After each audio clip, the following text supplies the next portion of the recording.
this recording. But yeah, keep going. Because it doesn't make like, to me. I feel like this is true of stocks as well. I feel like these whole industries are fucking bullshit. Like people are like, oh yeah, this is a good buy. This is a great buy. You should sell this. You should sell. Like, I think it's all a bunch of bullshit, dude. Like, I don't think anybody actually knows what the fuck they're talking about, because like the volatility that happens with some of these things is completely, like, it feels completely random, like on a day-to-day basis, Yeah, that's why they don't know. If you watch, I've been watching a lot of YouTubers who are like, either they are investment people or they're crypto people or whatever the case may be, and a lot of them say they this is like a prediction, but it's so volatile. It's not stocks, like it's not at all. It's just weird, like how you say, it's just weird how it works, because anyone, me and you right now, can go on I forgot the name of the website, but we can make a coin right now on Ethereum. All we gotta do is pay a gas fee, and then we put the coin up, and that would be our coin. We can make a white paper and say like, hey, we're gonna make the players take coin because we believe this is not the third. Oh, let's do it, man. Yeah, and like people will buy into it, right? So the problem comes into play is it's decentralized. So Shiba Inu right now, the reason why it's crashing right now is because a lot of whales have joined in, and the whales control 72% of the largest assets. It's one whale in particular who controls 10% of the assets, and a lot of people, like I said, with he has cryptos, like 40 trillion coins or something, right? Yeah, he made pretty much $5 billion.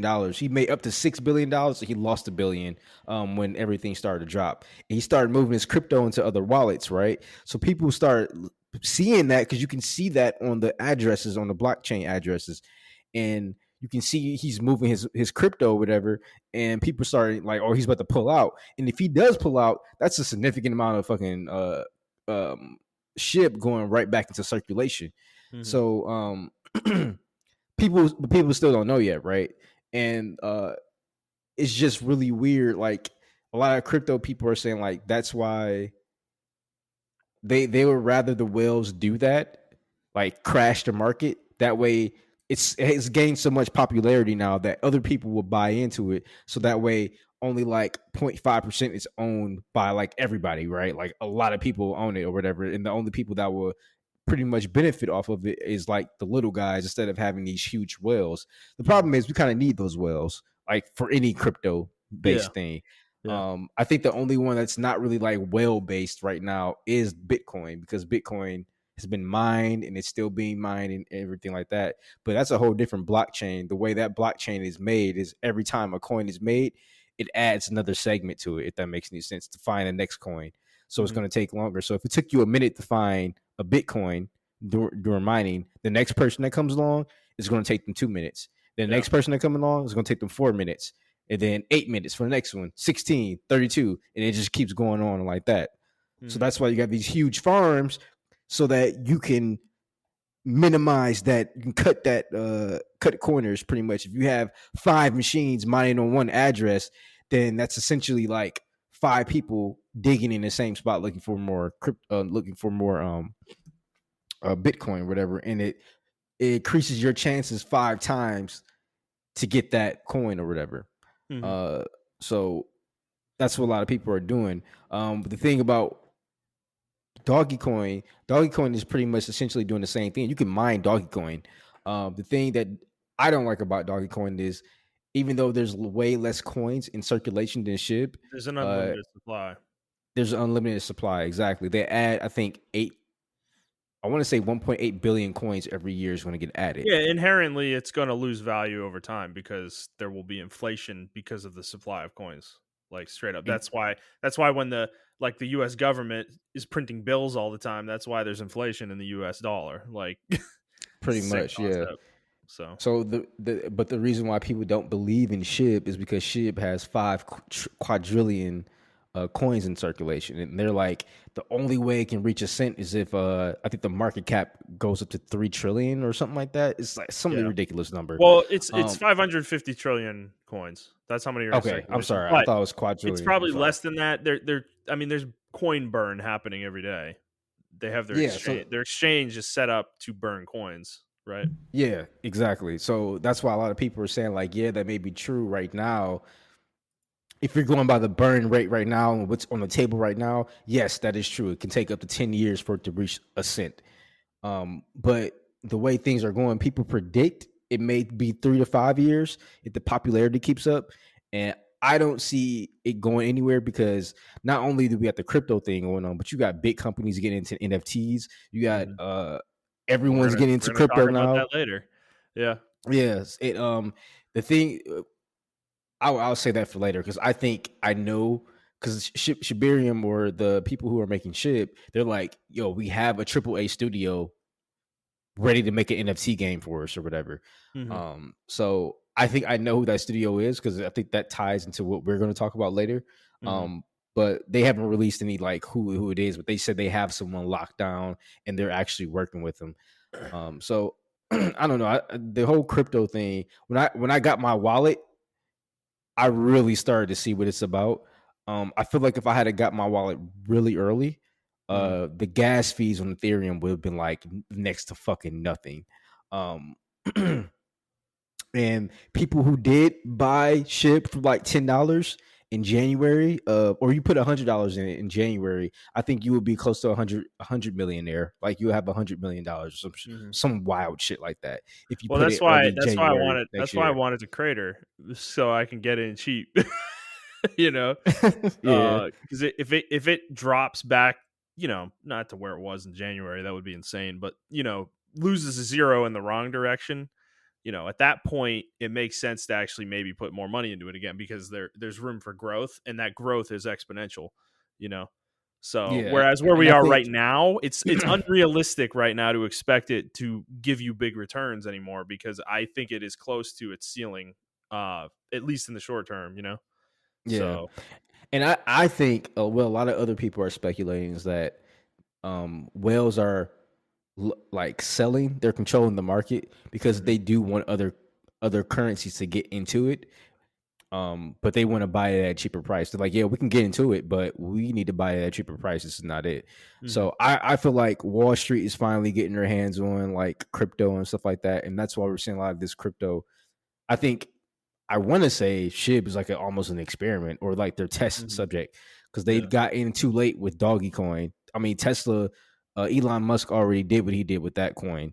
So Mhm. now they're trying to find the next coin, and that next coin, in my opinion, is going to be the Shiba Inu coin. The Yeah, Shiba Doge Inu is coin. weird. There's like almost no reason for Doge to have value, right? Like, are the people who made that even doing anything with it, or is it just like it is what it is? See, that's the thing. The project was actually dropped by the creator, and another team picked it up.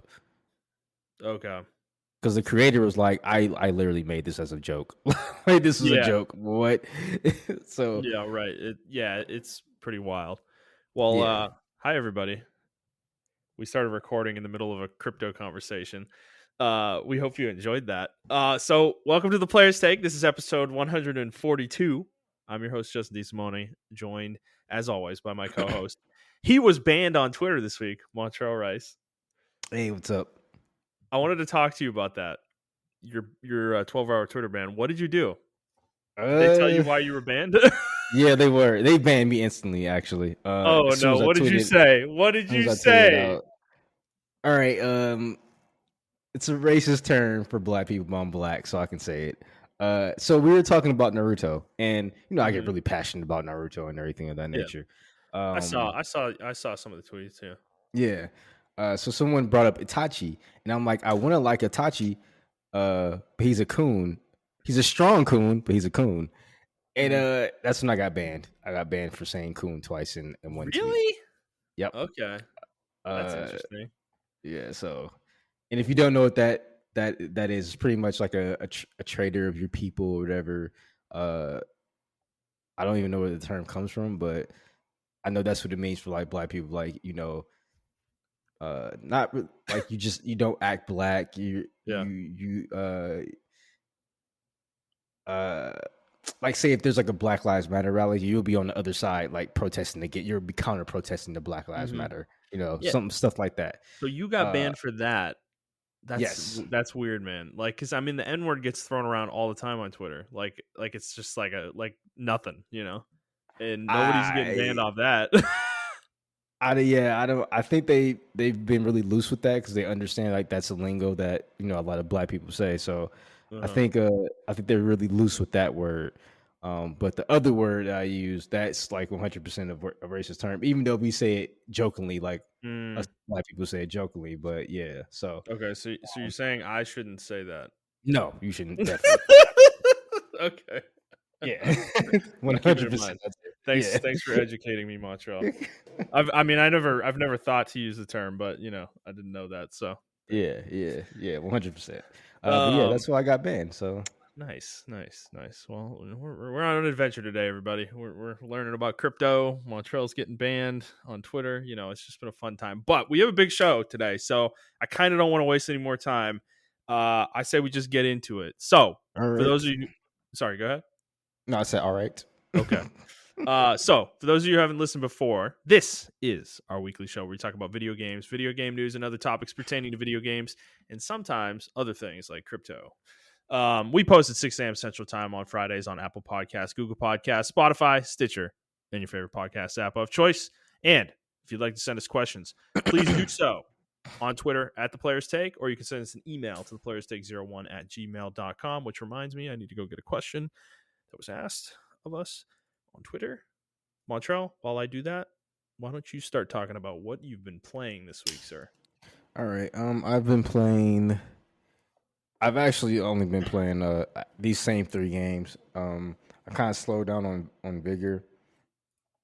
Mm-hmm. Um, it is a fun loot and shoot game. Loot and shoot games are weird because each dynamic you can be on the same like 12 maps, they rotate or whatever, and there's 16 players each time on each map. So the dynamic can shift, either way, depending on the players and their loadouts and where they spawn you on the map and what's loot is on the map. Mm-hmm. Um, so it's like an endless, game or Yeah. whatever. It is a free to play game, so but the free to play aspects of the game aren't egregious, if that makes any sense. Mm-hmm. So I like it. It's a fun game. Me and my friend play a lot. Um, excuse me. And I still recommend it to people who just want to try it. If you've heard of Escape from Tarkov, this is like Escape from Tarkov Light. You can try to get into this game, and then you can try to go into something more hardcore like Escape from Tarkov. Mm-hmm. But Escape from Tarkov is super hardcore. Just be aware of that.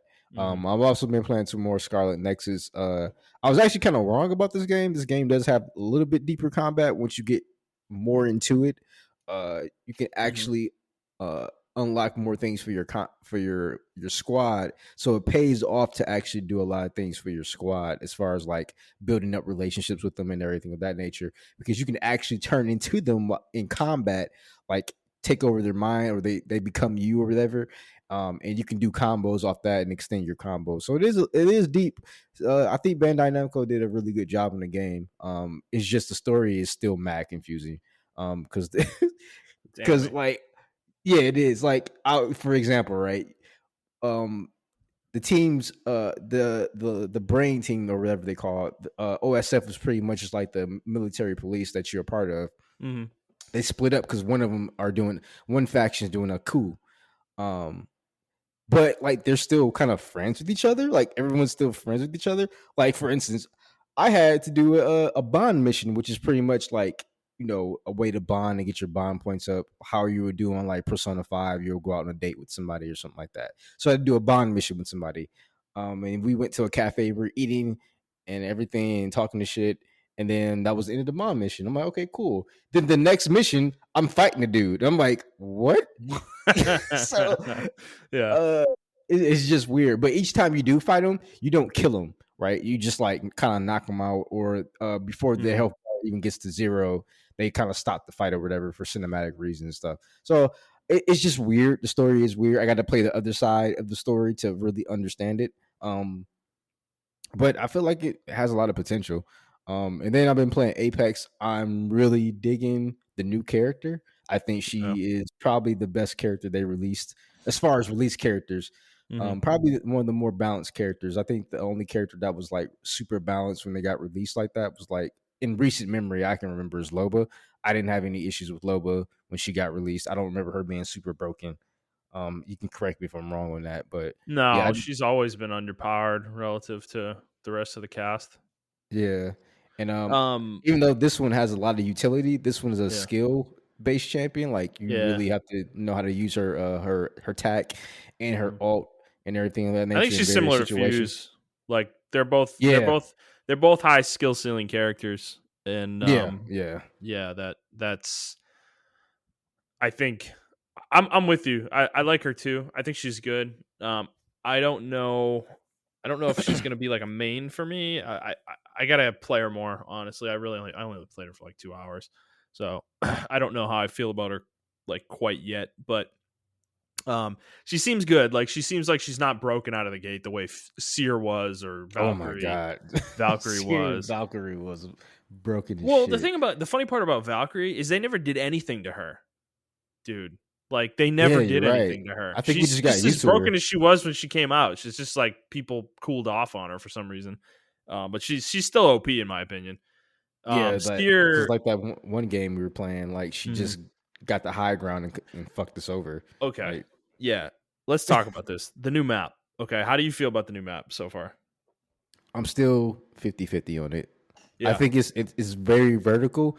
We don't have enough vertical characters. Hmm. If you don't Yeah. pick Pathfinder, if you don't pick Seer or not Seer, you don't pick Pathfinder, Octane, Revenant, I Revenant, I'll even Valkyrie. say Valkyrie or Wraith or even the new champion or Loba or anybody like that. If you don't pick a mobility champion, you're pretty much No, you're at a shit out severe of luck. disadvantage.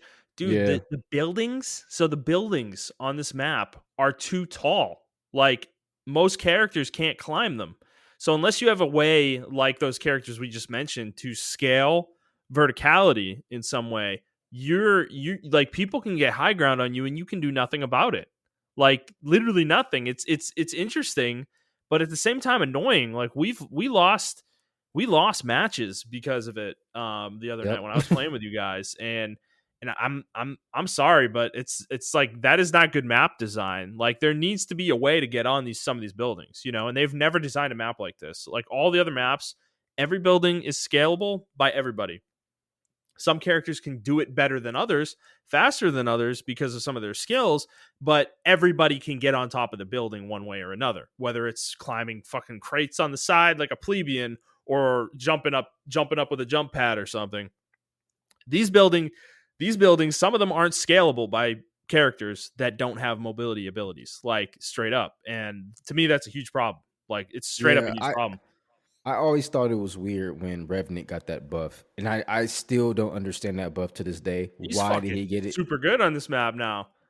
Yeah, but when he got the buff, it doesn't make sense with his kit. Like I don't get it, Yeah. and I don't know. I think that buff shouldn't have been applied to everybody. To be honest with you, um, or maybe the low mobility characters like Crypto, Bloodhound, and Seer, and everybody like that. Those characters and Lifeline, like those characters need like movement buffs, like Mhm. severely. Yeah. If you don't, yeah, if you don't have like a Valkyrie on your team, or I even say like a Wraith, like I'm pushing it with Wraith though. If you don't have one of those like mobility Yeah, because characters that can get you, she can't scale the buildings either, you know? yeah.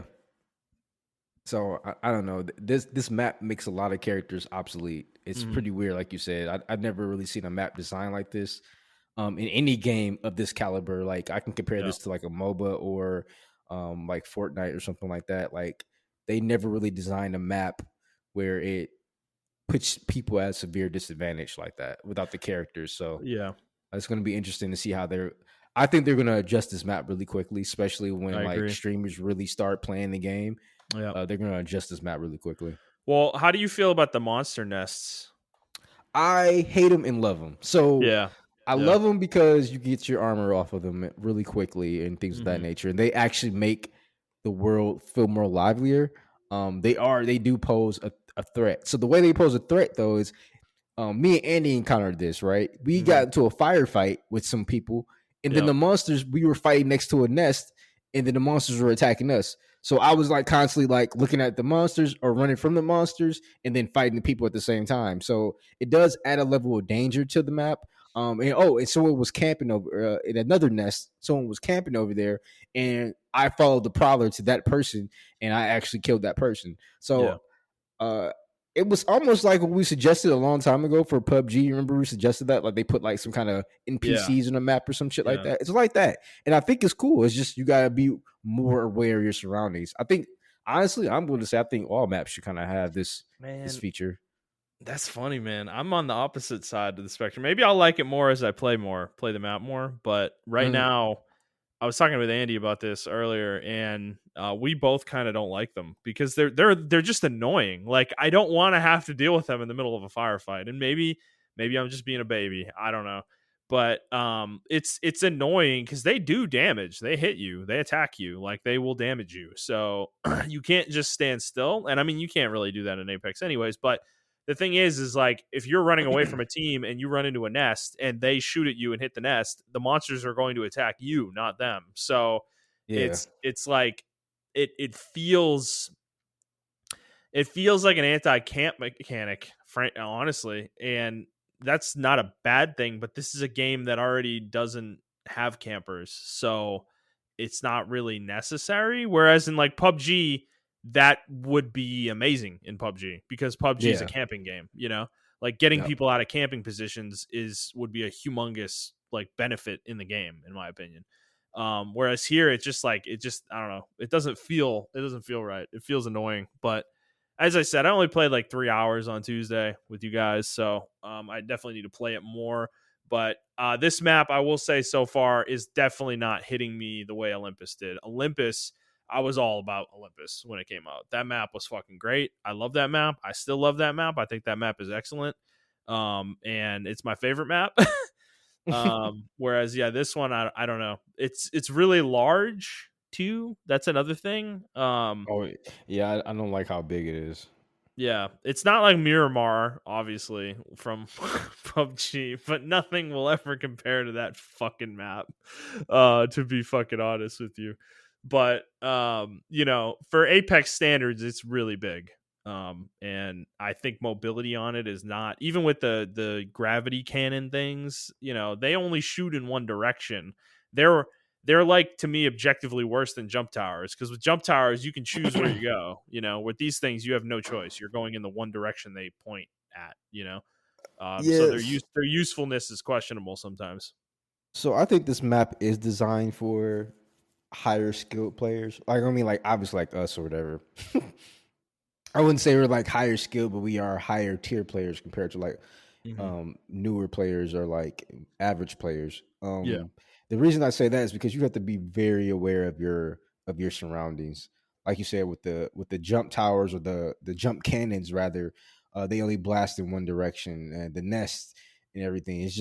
It's a very it's a very pro map, like very pro There's a map. lot of Uh, hazards. Yeah, there's a lot of hazards. yeah. um So yeah. and then if you get caught, like there's a significant danger to landing on the outer rings of the map now, or the outskirts of the map, because if you get caught by the ring, it can do even the first one, depending on your distance, can do a lot of damage to you if you can't get Hmm. to that ring in time. Yeah. And then God forbid you do get to the ring, you're going to run into a team when you got to heal, and you probably only have 25% of your health left. Hmm. So I think they designed the map. I like the skill. I like the size of the map. I see the vision. Talking to you now, I see the vision of the map and what they were trying to do with it. This map was designed to be harder. I just don't want the verticality, and I think they should kind of tweak the AI of the monsters. But I actually like them. I think they add a flavor that was needed. That was much needed, in my opinion. Yeah, and last thing I want to talk about is, how could we talk about this without talking about the new gun that they added? They've added another OP weapon into the game, the Car SMG, that can use two ammo types and two different ammo type attachments in the fucking magazines. What the fuck is the point? Like, can you explain to me how there's any reason why this gun should be able to use two different ammo types? It literally makes no sense. The flexibility is great. It feels nice, but it's overpowered. It's straight up power creep on other weapons. Like, I don't, I don't know. Cannot explain it. I think the gun's going to get put into the care package mid season. It's that bad. Yeah, they gotta Yeah, just put it in the care package. they're gonna put it in the care package in midseason. Fucking like I don't get it, man. Like I don't understand because yeah, the flexibility it affords you now is like ridiculous. Like it's just I mean it's just better than other guns because of it, you know. And the gun itself hits fucking like a truck and at short range has almost no recoil to speak of, you know. It's pretty absurd. So I don't know. I don't know what they were thinking, but it's it's their game. They can do what they want with it, you know. Pretty much. They like introducing OP shit. All right. Were you playing anything else, or is that it? No, that's it. Okay, I was playing Apex. I started playing Borderlands 3 yesterday. I played for like an hour. I was just fucking around. I wanted to see. I wanted to get in the game and see if I have the patience to play this game. I kind of want to play it again in co-op and give it another shot because I'm bummed about how much I didn't like it when it came out a couple of years ago. So I kind of want to play through it with somebody else and give it a chance. Andy's been playing it. I might play with him, and then my brother's also wants to play it, so I might play with him too. So this one's probably going to be like an on and off. I might play this like once or twice a week, maybe. It's not going to be a big push, but I'm going to give it another chance. I got all the DLC with it too, so the game's really robust now. It has a lot of content, which, to be frank, that might be the way I have to absorb Borderlands at this point. Is that I think because Borderlands 2, to be honest with you, I didn't really play it hardcore until all the DLC was out for it, and I loved the game, and it had a ton of content. But that might just be the way I have to absorb this game. Similar to Monster Hunter, like you kind of have to wait till everything's out for it. You know, their vision for the game is finished, and then you can absorb it all at that point. So I'm Yeah. gonna be playing that. I beat Mass Effect 3, and I have a lot to say about it actually. So I really enjoyed this game overall.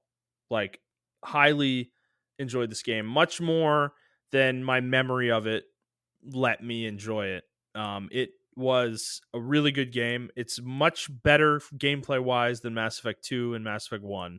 Like it's not even close in that regard. And the story was super enjoyable up until the very end of the game. It's still the bad. the ending is still bad. It just doesn't work, man. I don't like it's not a thing that it doesn't ruin the series, I guess the way I used to feel about it. It definitely doesn't. It doesn't ruin this game either. The game is still good. I still enjoy it a lot. I think the game is really, really fun. But the ending is just ill conceived. Like even with the extended cut endings, the way the game presents the end to you just kind of sucks. Like I really it's so somber the end of the game, you know? You're like saving the galaxy from the Reapers. That should be like a triumphant moment, but no matter what ending you pick, it's really not triumphant, you know? And maybe that's what maybe they were going for that. I that's probably what they were going for, but they didn't want the game to have some happy ending, you know, where everybody's happy and everything's great. But um for a game series that allows you so much choice and has like Mass Effect 2 is a good example where you have the suicide mission and there are so many different ways that the mission can end. There's so many permutations of the way that can go where you can lose characters in the middle of the mission and then they're dead permanently based on decisions you make and decisions you made earlier in the game, whether they're loyal to you or not. That can happen in Mass Effect 2. And in Mass Effect 3, the end, there's none of that really. Like you have three options and they're the same regardless of what you've done in the game up to this point for the most part. Now, they have different levels of effectiveness based on your galaxy power rating. But the thresholds in the legendary edition are pretty low, so you really don't need to get very high to get the best version of each ending. Yeah, they did that For to compensate for the multiplayer. Yes, right, which I remember. Yeah. And I kind of want to go through the three endings real quick. So I'm going to talk about spoilers. If you don't want to hear this, you know, move ahead. So I chose the synthesis ending, and I remember I think I chose the synthesis ending before. And this is the ending that fuses synthetic and organics together basically and makes like the perfect organisms or whatever you want to call it. And I cannot believe how much the game pushes you towards this ending. Like, it's literally trying so hard to tell you this is the correct ending, you should pick this one, the other two are bad, don't pick them, you should pick this one. Like, in the fucking catalyst literally says to you, this is the best option, you should take this one. Like, like that's a literal fucking thing that the catalyst says to you. And it's kind of wild to me because it makes me really wonder what they're going to do with Mass Effect, I guess 4 or 5, whatever they're going to call it, the new one they're working on. Like, what are they going to do with the game? Because if it takes place in the Milky Way in any way, shape, or form, they're going to have to pick an ending that is canon. And I think the destruction ending is canon. Just the way that trailer went out. I don't know if you guys saw that trailer, but um, they essentially like looks like they revived Shepard on the snow planet. They were dead. That Shepard was dead. So yeah, I think it is going to be the destruction ending. I I hope think I it's that rem- one, to be frank, because I think that's the best ending of the three. In terms of the way I would want things to play out. I hate the fact that all synthetics get killed, but you can rebuild synthetics at least. Um, the other two endings I don't like at all, really, because it goes against it just feels like it goes against everything you've worked for the whole time. All of a sudden you're like literally fighting against this force, all three games, and they're this evil, overbearing force. And the elusive man in the third game is like trying to learn how to control them, and you're so disgusted by it, and everybody around you is so disgusted by the idea of controlling them. And two of the three endings are control endings. You control the Reapers and you don't destroy them. It's like I don't like. I just don't get where they were going with that. Like because it feels like you paint the elusive man as this fucking villain, and like he was a villain. His actions were villainous, but his goal was supposed to be villainous as well. And then that's the answer. It's like I don't know, man. It falls flat. It just falls flat. It's an unsatisfying end. It's not about the fact that there's not enough choices. That's not what it is. It's like what they did with the choices is not satisfying in any way. And I like the destruction ending is the one I would go for because that's also the only one where Shepard can live. The other two, Shepard sacrifices themselves for, to facilitate what happens in that ending. And I just like, I don't like that either. I don't mind the idea that Shepard dies, but it's just not in a way that's satisfying. Again, it just doesn't feel satisfying, to me. yeah, So yeah, I understand. I think the control ending. I'm going to have to push back a little bit. I understood what they were trying to do. yeah, Um, they gave Shepard the idea that you can control them, and yeah. Shepard's what Shepard was going to do was, okay, I'm going to control them, take them far away from the Milky Way, and this would never happen again. Whereas with the elusive man, he wanted to control them, obviously for nefarious reasons. So I think that was the thing. Like that's Yeah, why but that option was permitted to you. in that ending, that's not what happens though. Shepard becomes like basically a sentient AI that like controls the Reapers and uses them to help all the civilizations rebuild, right? Does I'm he pretty do sure that? that's what happens. Yeah, I'm Okay. pretty sure that's what happens. But I will agree with you. The synthesis ending is the worst. And it's funny because that's the one the game tells you to pick, you know? I actually chose that one, which is I chose it hilarious. too, and it sucks. I hated it. Everybody's got these fucking green matrix lines on their face, and their eyes are fucking green, and everybody looks fucking weird. I hate it. It's stupid. And the idea of synthesizing organic and synthetic life together with a fucking explosion is like laughably stupid. you know? Yeah, that ending was actually added within like the DLC I stuff. know, So I know. Yeah, I yeah, know, I know. So, control is better. I like the idea of the control ending because Shepard has the potential to become an actual antagonist later down the road. If you wanted yeah, to go down that path, because yes, they're like at first, obviously they want to use the Reapers to help, but there's a potential for them to get influenced. Yeah. And then Destruction, I like that one the most because that's the most natural. Organics are taking control of their destiny in that one, So the And destruction ending, the Mass Effects don't blow up, right? I don't remember. Um, I remember. See, I I don't know think if it they was do. I think they do if your galaxy power level's low enough. I think okay. that's how it goes. Yeah. I remember when I first beat it. No matter what your galaxy level was, no matter what ending you picked, they all exploded. Like they legitimately exploded. I think they did change that. That was another aspect they Yeah. changed because everyone was like, "We're gonna be stranded in the Milky Way, or not the Milky Way, but the No, all the what's races' armies are in the Earth's fucking like yeah, system. They're in the Sol yeah, system. Yeah, it was stupid, dude. It's terrible. yeah. Like, That was the main complaint I remember people having. Like a lot of people were complaining about other stuff, but the main complaint was the destruction of the Mass Effect relays because people are just like, "Yo, every race in the Soul system. How the fuck are they going to get back to their their original systems now?" Yeah, they're and not. that They're that gonna starve. They're gonna starve because there's not enough fucking food on Earth to feed all these fucking people. exactly, yeah. So Yeah. No. Yeah. Like the.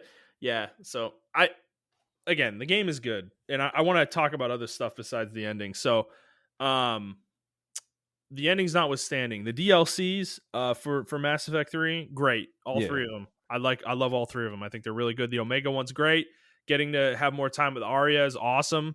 Carrie Ann Moss, who, famously plays Trinity, of course, in the Matrix, fucking just she's so good.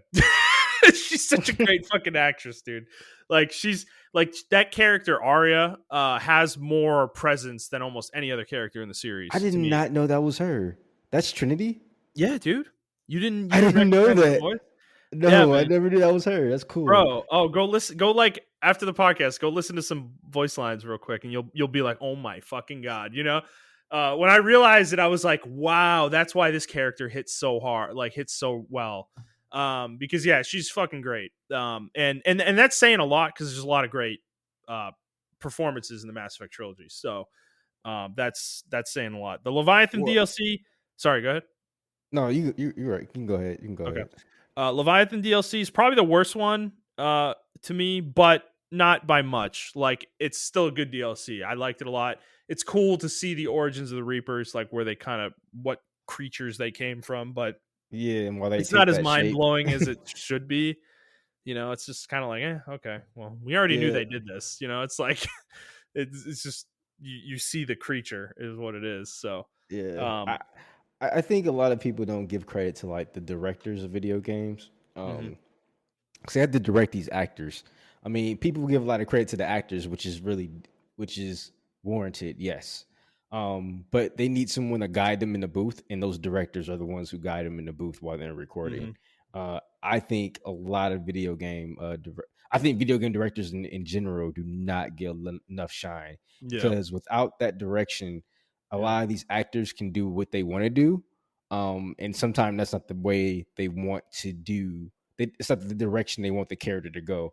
So you will see a lot of high budget a lot of high budget video games. They have video game directors now, specifically designed, or the role is for them to direct the actors, not direct the entire game, but just the actors when they're in the booth. So I appreciate that that's coming more to fruition nowadays. Instead of in the old days, they used to just let the directors or the actors kind of do what they want, and they're like, okay, that kind of fits or whatever. And now we know those voices today mhm. as a staple of what those characters are today. But now a lot of people, the newer games rather, they have voice direction because they treat them like actual movies, which I think they should do going forward.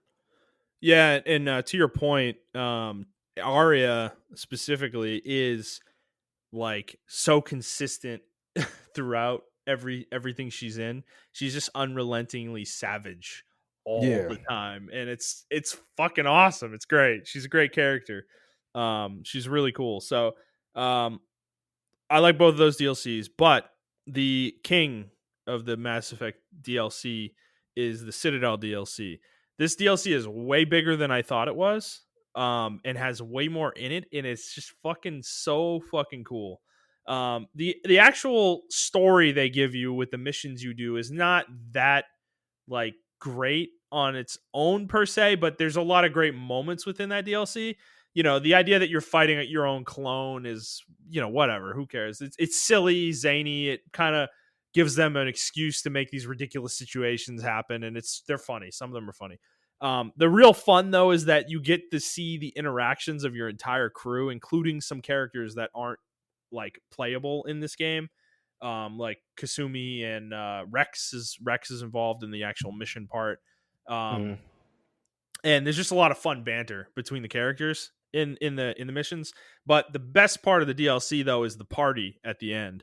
And the party, you can play the party out two different ways. I played it out the energetic way, more of like a dance party kind of thing. And dude, it was so fucking funny. I legitimately did not want it to end. It was like that good. It was just it was so great to see these characters like in a relaxed setting where they're kind of just letting their hair down and they're getting shit faced and they're doing dumb shit and they're talking about dumb shit. And it was just really funny, man. I actually never played that DLC. I have to play You that one. haven't? Oh, you need Nah. to do it, dude. It's so cool, man. Because there's like tons of characters are there. Characters like Jacob's there, Miranda's there, Jack's there, Grunt, a lot of characters from like previous games that aren't playable in this game are at the party. You can invite them to the party. You can choose to or not. I Okay. would just say invite everybody because it's great.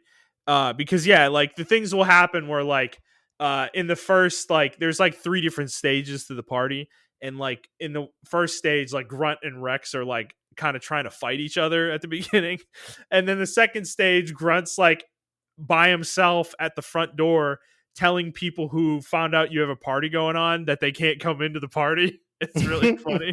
And then the third stage, he's like shit faced in the shower, like talking to himself and fucking totally smashed. It's just super funny shit, man.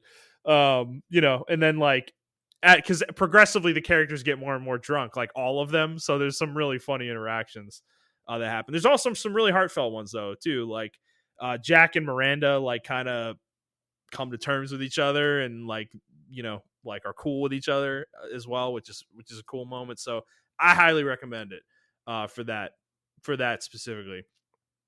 Um, the last thing I want to mention about the game, voice performance wise, is FemShep. I played this entire playthrough of the games as a female shepherd, and my first time through was male shepherd. And I gotta say, FemShep is fucking awesome. Okay, the voice actors for FemShep, great stuff. I like male shepherd too. People shit on male shepherd for some reason. I think male shepherd's really good too, but FemShep's the shit. There's some really cool moments with when you're playing as a female character specifically that happen that are really cool as well. That wouldn't happen with the male character. So really enjoyed that part of the playthrough as well. So Okay. Mass Effect 3, big thumbs up, except for the ending, but doesn't ruin the whole game. Then yesterday, I decided to start Mass Effect Andromeda on Montrell's recommendation. He really wants me to play this game. And I played for a couple hours. I'm still on the first planet. Man, this game's fucking weird, dude. I forgot so much about this game. I think I blacked it out because of how badly it was received. This game is like way more like Mass Effect 1 than I remember it being. Like Mm-hmm. it is like a legitimate RPG, Like it has Yeah. like loot drops in it. No like equipment yet or anything like that, but like you're getting like credits, consumables, gun attachments and shit. There's really like you have 3 different skill trees for the 3 different types of combat styles you can go down: biotic, tech, and then I think just pure like gun combat. You can do whatever you want within them, which I really like. There's no classes in this game, so you have everything available to you. You can kind of go down whatever path you want. And yeah, I think I was like surprised because yeah, enemies give you experience in this game too when you kill them. Like it's like Mass Effect 1, you know, in that way. Like every enemy you kill gives you experience. And I'm actually really looking forward to that aspect of the game. Because you know, Mass Effect 2 and 3 basically completely almost do away with it. 3 like brings some of it back a little bit, but it's still not that much. It's not like that detailed. Like you can get like almost every skill in the game in Mass Effect 3 by max level, you know. Whereas in Yeah. this, I'm getting the impression that that is not going to be anywhere near close to the case. You're going to have to really decide where you want to put your points, you know, your skill points. So I'm looking forward to that aspect of the game. The rest of it, the dialogue is whatever so far. It's not like bad. It's not good. Like it's just kind of, you know, it's facilitating the You, story for the whew, most you're part. way nicer than me. Well, I'm at the very beginning. It's the first mission. I haven't gotten to the point where the characters are saying their face is tired or whatever. You know, like it's just the intro mission. I don't that mission is not Oh, bad. okay. I thought you were on the first planet, like the No, no, no, no, actual no, no, first no. I'm planet. still in the Okay. prologue planet. You remember how long that shit was, right? It's like 3 hours, dude. 2 or 3 hours, man. Yeah, that shit is If you're pretty long. thorough. So it's been fine so far, but I'm sure I'll get to the funny shit soon. But the last thing I want to touch on is the combat. Um, man, so movement movement's like weird. You know how games like you do you remember when you played The Witcher 3 for the first time before they patched it, where Geralt would do this thing, like he moved like realistically, where he would like when you stopped moving him with the analog stick, he wouldn't stop moving right away. He would like slow down and then stop.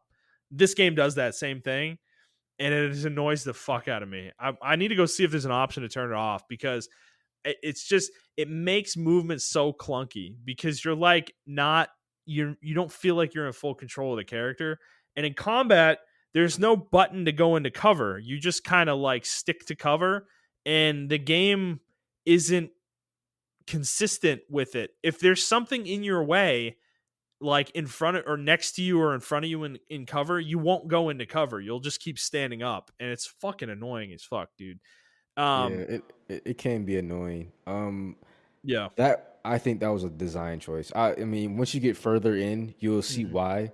But Well, I'm I sure thought it it gets was to a point where you don't need to be in cover as much. Early in the game, yeah, it's not forgiving. Like I can't just run into a group of enemies and kill them all. You know, yeah. I mean, there was some of that. I was experimenting with it a little bit. Meleeing is very effective in this game, and I like the mobility. The mobility is way higher than any of the other Mass Effect games with the jetpack or whatever you have. yeah, yep, That shit is fucking awesome, and the slam attack that you have with the melee is fucking great. So when I was down to one or two enemies, I was just charging their position, jumping in the air, fucking do a slam attack, and then meleeing them until they were dead. Basically, that's kind of how I was playing it, and I think that might be the style I go for a little bit because the gunplay is really not good so far. Like it doesn't feel good, even with aim assist on a controller. It just, dude, it's like it's not.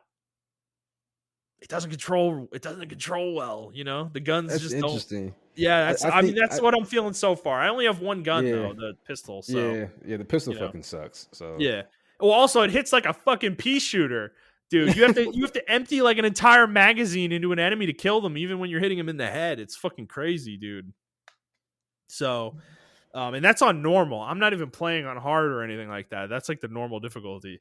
So I mean, I'm not anywhere yet. I'm really not that far. These are just initial impressions. We'll see. I'm thinking the combat's going to be really fun when I make my build, and I'm playing the way I want to play. So I'm really looking forward to that element of it. So I'll have more thoughts as I get deeper. But Macho, you have anything else to say about Andromeda, or you kind of just no, want me to I go through I it? think yeah. Once you get past that first mission, like a lot of shit's gonna open up. You're gonna see what you can really Mhm. do. So yeah, just keep with it. All right, fair enough. All right, Montreal. Let's God, 50 minutes into the show. It's fucking Christ. Let's get into the news. We have a lot of news this week. I may cut some of these out because they're, not as interesting as others. But let's start with Ubisoft. We were talking about crypto at the beginning of the show, and they have announced that they are intending to develop play to earn NFT and blockchain games. They revealed during their earnings call. And there are games like this that already exist. I don't know the names of them, but they have their own currencies tied to their games. And they are the same way. You play to earn. You earn the currency by playing the game. So Montrell, what do you think about this? Do you think this can work? And what do you think about Ubisoft doing this? I think it. I know you can trade the NFTs and stuff like that for real money, so I'm Mm-hmm. really going to be interested to see how this changes the gaming sphere. I really don't hope. I really hope it doesn't impact us negatively. Because the Mm-hmm. only thing I'm thinking about is like Counter Strike skins. Like that's the first thing that popped into my head when this NFT shit popped off, and I'm just like, oh my god, people are gonna be spending thousands of dollars for like this one NFT. I mean, they already do. I think an NFT Dota. of Yeah. yeah, like I think a NFT fucking cost like $1.5 million or something like that, and it was like a pixelated drawing someone's face or some shit. So it's like Yeah. I Jesus. can Yeah. see this getting really out of hand really quickly. I can see like League of Legends doing this for skins. It can get really, really bad really fast. But the thing is, I don't think it will be in the hands of the company no more after that initial NFT purchase. So it's just I'm really skeptical right now. I don't like it, but then again, who am I to say like I can't like it because I haven't seen it in action. I actually think Ubisoft is probably going to be one of the people who are doing the development for the ship game coming out later on, Oh yeah, in the future. yeah, that would make sense. Yeah, that would make sense. So I kind of, dude, Ubisoft's a fucking mess right now, dude. Like, I don't know what the fuck they got going on over there, but they're like running Tom Clancy IP into the fucking ground. They're making BR games that nobody wants. They're fucking like, they're talking about making this crypto fucking game. Like, I don't know what the hell's going on with them, man. Like they just seem completely lost as like a publisher right now. And maybe this is the thing that saves them because I can see this being really popular, this kind of game. I mean, we as gamers love games where we earn currency. That is like, I mean, gotcha games are your fucking like modus operandi for that kind of thing, you know? And to me, honestly, I see that kind of game being the highest potential for this kind of thing because think about it, those bullshit currencies that you buy to spin on, you know, fucking roll on characters or whatever. What if it was a crypto, you know? Like what if it was a cryptocurrency Uh, and you like burned the crypto when you rolled? You know? yeah, I mean, and it would be cool. Like it's cool that if you, I think you're going to be earning actual money for these NFTs and stuff like that and these blockchains. So I think it's going to be cool. I can quickly see this becoming regulated though, like really fucking fast. Yeah. I can see it. So Mhm. is this a good thing or is this a bad thing for the crypto market? Only time can tell. To be honest with you. We'll see. We'll see. We'll definitely be monitoring this though. I'm very interested to see this. I mean, if any, like gaming feels like a medium that has a lot of opportunity to work with crypto, specifically. So we shall see. Another Ubisoft story. This is from VJC, Video Games Chronicle. They have reported that Ubisoft has greenlit a Splinter Cell game, the first in over a decade. Montreal, Splinter Cell fans have been asking for a new game for fucking ever, and they're getting it. Do you trust Ubisoft to make it in the modern day? No, man. What are you talking about? This is going to be a it's going to be a cell phone game. I think it's going to be a legit title. Oh, okay. You're right. You're right. It's going to be an open world legit title. Mm-hmm. They're just going to make an open world. It's going to be A bloated Ubisoft open world game. yeah. Because I don't believe at least the Splinter Cell games I played they weren't open world. They were still level based. Yeah. Uh, so I hope they kind of keep it that way or kind of do some like Well, linear MGS went open open. world and it worked. It took me a while to butter up to that. I'll be honest with Okay. you. A lot of people loved it, but it took me a while. I like the I'll way be you said that. yeah. It took me a You're so while. businesslike. Like when it first came out, I actually stopped playing it, and then I came back to it like a year I had the later. same thing. I never went back to it though. Okay, Yeah. so I don't I like this. I like espionage games. I just don't like the open. I feel like espionage games being open world is super fucking lazy. I don't know why, because you can do anything you want, right? You're not, but I feel like when when there were older games, Mm, the corridors and the levels were specifically designed for certain things, and you had to hmm. figure out within the tools in the Yep. paths that you had how to get past these enemies. Yep. Now it's just like if everything's open world, like I can just super run past somebody or just blow them up and whatever. And that's Well, kind of that's why I like didn't. yeah, that's exactly what I was gonna say, dude. Is like like back in the day, the level based stealth games, they were designed with specific like solutions in mind. You could use multiple different that the great ones allowed you to do things in multiple ways, but it's still a contained level. Whereas with open Yeah, world games, like they get so ridiculous, you could like fucking fly over everybody and get to your objective. It's like I don't know. They're not as tight, I guess, in their design of their stealth. So yeah, and like for Metal Gear, for example, like I love the game. The gameplay was cool and everything like that. It just I feel like it should have been called a different title. I don't think it should have been called Metal Gear Solid hmm.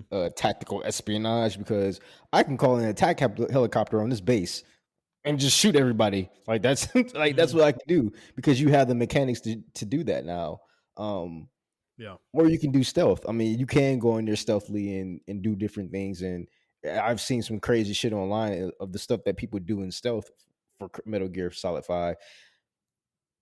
It was just I don't know. Maybe I didn't feel like thinking that hard. Like, oh, I can do this, and I can do this, and I can do this, and I can do this, and it's like,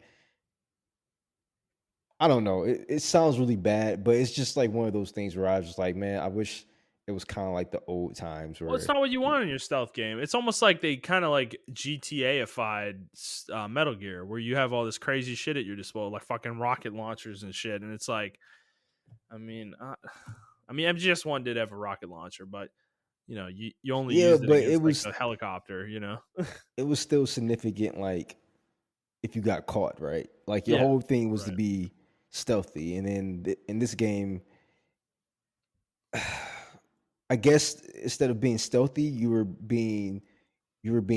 ops. You're like a black ops group, but you're like a one man black ops group. So you had to get shit done, and I like Hmm. that aspect of it because I did feel like a black ops when I flew in from the helicopter and jumped on my horse and had to go to these different bases stuff like that. I felt really black opish.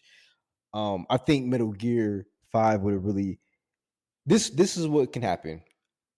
Like if you're gonna do that, if you're gonna turn these stealth games into like black op games, give me a team to control and let me set up different things. Or I can set up a person right here for a sniper position. I can use this other person for demo. And I can really set it up. And like people are gonna be like, well, Montrell, that sounds like Ghost Recon. That game fucking sucks. So I, I mean, you have to do it right though, right? You have to get the AI right and everything of that nature. And that's the Hmm. thing. I don't think they're gonna do that. I think they're just gonna go the Metal Gear Solid route, Metal Gear Yep. Solid 5 route, and just have one person on the field. So I don't know. Yeah. I mean, my thought. I hope we get a good Splinter Cell game, but Ubisoft, enough with Tom Clancy, dude. Like, do something else, man. Like, how many Tom Clancy games do you have in development right now? It's getting ridiculous at a certain point. So that's all I have to say. All right, Montrell, let's move on. um, this week, in an earnings call, Microsoft revealed that they did not hit their Game Pass growth targets for the year Uh-oh. this year. Game Pass only grew by 37%. Their goal was 49%. But the reason I bring this up is not to bag on Game Pass, but to kind of talk about why this might be happening, or might have happened, because a plateauing of Game Pass is natural at some point. I mean, 37% growth is not plateauing, but you're going in that direction, for sure. Why do you think that their growth is kind of starting to slow with Game Pass? They just need more games. Mm-hmm. They need to bring out more reasons besides you can play these games. I mean, I don't have an Xbox Series X. This is probably the first generation I'm actually I think I'm going to skip it. I have a PC that can run all their games really well. Mm-hmm. So I was like, oh man, I haven't bought an Xbox for Halo yet. I completely forgot Halo's coming to PC too. So it's Yeah. like I'll be okay with that, and I can use a controller, and it's gonna have aim assist and all the other stuff like that, like I'm playing on console. So I Mm-hmm. mean, I don't think there's any incentive right now besides games. And if you have a PS5 or whatever, like there's really no incentive to get. For me, I don't see the value of getting the Xbox, the Game Pass if I have a PS5. Like I just don't see it, in my Yeah. opinion. Well, yeah, total number of subscribers, it's estimated between like 25 and 30 million people. And if those numbers are accurate, dude, like the fact that they got here with no real games, like no big heavy hitters, is actually really fucking impressive anyways. So when they do have games, or if slash when they get games, um the growth will probably continue at that point. So I think it's pretty impressive that they made it to this point. Game Pass is clearly a success. It's just really interesting to put it up against Sony though right now, because Sony, they don't want they don't really I think if they come out with a Game Pass alternative, it's going to be really reluctantly, because I don't think they want to go into the subscription model. Like it's not it's just inherently not as lucrative, for the platform holder. And also I think even for the developers, like I doubt the industry would want this to become the dominant model for game delivery, is subscription based game delivery. So um they'd want it to some extent, but they don't want it to be the full only way people can get games. I think the a la carte purchasing method will always be more lucrative to developers. So Yeah, we'll kind of see how it evolves. All I'm right. just scared that they're gonna Microsoft is quick to abandon something, and that's what I'm Mm-hmm. scared of. I'm scared they're just gonna abandon a good project, like how you said, like I don't think so. yeah. I mean, I always said that about Mixer, and Mm-hmm. look at that, So Yeah, but Mixer wasn't this like meteoric success the way Game Pass is. yeah, I guess you're right about that. I guess yeah, I mean, it's debatable if it was successful at all. Like it was like that was really stagnant at a certain point for them. So that one at least somewhat made some sense. But I don't think they'll ban a Game Pass. That would be crazy. They would lose so much goodwill so fast. you know. yeah. So yeah, I don't see that. But all right, let's move on. Our next story, the GTA trilogy, is coming out soon. But there was some promotional material in it that revealed the arms dealer from Vice City, Phil Cassidy, who in the original versions of the game wore a Confederate flag shirt. That has been taken out seemingly in the new game. Um, and I want to give some context to this, because this game is coming to iOS, and I heard this on a different podcast, that apparently a few years ago Apple went through the App Store and removed everything that had a Confederate flag in it, games, movies, whatever, what have you, and totally removed it from their platform. So that might be why this is happening in this instance. Rockstar, doesn't want to make multiple different versions of their game, especially for something that's a Confederate flag. It's like, fuck it. If we're gonna take it out, just fucking take it out. For all versions. Um, so though, Montrell, what do you think about that aspect, the Apple side? But let's put them aside too. Like, let's say they weren't the reason they're doing this. Um, do you have a problem with this? This has definitely caused a little bit of a shitstorm. So, No, I don't think so. It's funny. The Confederate flag is really funny. Because I remember when my mom and hmm, in their generation was growing up, they loved the Dukes of Hazzard, and the Dukes yeah, of Hazzard had the Confederate flag on their car. yeah. Um, but I okay, so this is a hot take. I think there are legitimate people in the South who use the Confederate flag as a means to represent the South. Like there wasn't any like Oh, racial absolutely. indication Hmm. behind it. Yeah. Now, if you're like flying a Confederate flag in Michigan, which I did used to see a lot, then yeah, you have to have a conversation because you're a Yankee and you're not supposed to be flying that flag out here. Hmm. Uh, so that's a different kind of nation. So when Vice City had this person with the Confederate flag on him, I didn't take it as like, oh man, like he's racist. I took it as like he's from the South and he's from like the backwoods South and that's all he knew and stuff like that. And I think Hmm. that's where it's coming from. So I don't necessarily agree with it, but then again, I understand things do change, times change, and you gotta update your game for the current times. And it is what it is. Well, okay. What about from the angle? I I don't. Let me. I'll just preface this. Let me say this. I don't have a problem with them taking it out. I don't really care. Whatever. It's Yeah, one fucking. It's an image on a fucking shirt from a game from 20. Like, who cares, dude? Like, in the Confederate flag represents heinous shit. So it yeah, being yeah. taken out, I don't necessarily have a problem with. But from this angle, though, is it problematic because you know, I think we've had I want to say Wolfenstein 2 didn't have swastikas in it, and it was a game No, it about didn't. yeah, it was a game about the Nazis, you know, like an alternate history game where the Nazis won World War II.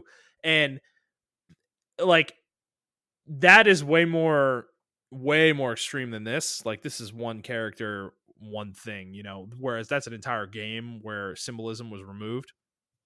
And I get the sentiment, but at the same time, like is there an aspect where we're like kind of squelching historical context? Because it's not like when you're making Wolfenstein 2 and you're putting swastikas in your game, you're not supporting that. You're not supporting Nazism. You're not supporting Nazi Germany by putting Well, that imagery in your you game. know what? I It's actually it's think it inherent did. to the subject matter, you know? Like I think Yeah, I anybody think who it. understands that, right?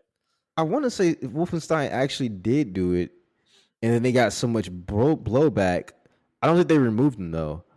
I know when Battlefield 5 came out, Mhm. and they have the Germans in there. Obviously, you're going. It's World War II. They didn't Yeah. have any Nazi symbolism, and that was like a huge thing.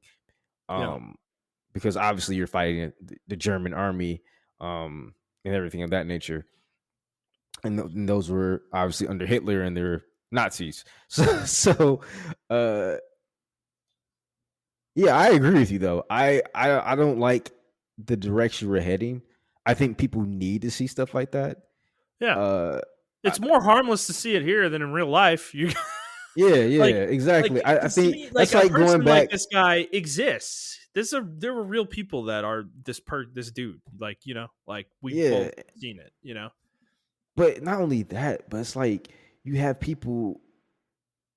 But are you just going to remove movies too? Like Yeah, Saving Private Ryan? Like you're going to yeah, remove that movie, which is a masterpiece of a movie. You're yeah. going to remove it because of Nazi symbolism because they were fighting the literal Nazis because it's Right. a World War II film. But it's like in Like in that movie, they're portrayed as the bad guys, as horrible people. Like what purpose does taking that imagery out even serve? Like you're already saying it, that like in the movie they're bad. it You doesn't know, serve any purpose yeah. at all. Yeah. So in this case, though, like this is way more minor. Okay, we're kind of getting a little side because this it's almost Yeah, apples yeah, to yeah, oranges. I don't think yeah, these are. I don't think they're the two things are the same. Like that's why I said in this instance, I don't really care like per se with this game because it's literally one guy with a shirt on. But at the same time, there is an element to it where it's like you know the Confederate flag exists. It's a real thing, and the game is not saying that this is okay. The game is not saying, it's not supporting this flag in any way. It just has a character. It's trying to be like realistic. It has a character that wears a shirt that has the flag on it. Like, And it's as I said, down south. yeah, It's literally yes, Miami, yeah, it or is. It it's is supposed to be like a version of right, Miami. right. So So I don't like. I don't have a problem with the game having it. I don't have a problem with them taking it out necessarily either. I'm not like that passionate about it one way or the other. I don't care either. Like, But but I know people are gonna make a big deal out of it, and that's what mhm, both sides are. And yeah. I'm just like, whatever, man. Like, But I don't want to get out of this conversation without saying that, we can't erase this imagery from history. It happened. We shouldn't not teach our kids about what happened in the Civil War, like that is the total wrong way to go, so and I don't.